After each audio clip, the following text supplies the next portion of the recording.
How to install a self-stick door sweep. Stick it to drafts, insects, dust, and more with a self-stick door sweep. Door sweeps can help control the exchange of air and debris between rooms by creating a seal between the bottom of a door and the floor or threshold. Before you get started, grab a measuring device, scissors or a box cutter, plus a cleaning cloth and/or cleaning solution. The self-stick door sweep can cover up to 36 inches. Start by measuring your door to determine the length you need. After measuring the length you need, cut the sweep to match your door's width. Next, clean the bottom of the door where the sweep will be applied. This helps the adhesive stick securely.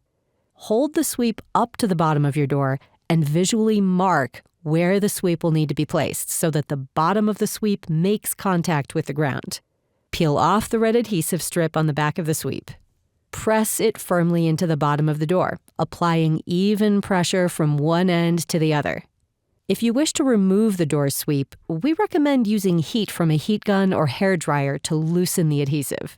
Press with your heating tool set to low. Move it back and forth along the meeting point between the door and the door sweep. Then, using the flat edge of a tool, test the adhesive to see if it is soft enough to remove. If you find that heat isn't enough to loosen the adhesive, try using commonly available solvents such as rubbing alcohol or adhesive removers. Always be sure to test the solvent on a small area first to ensure it won't damage the application surface. And when using commercial adhesive removers, check the packaging for manufacturer's usage recommendations.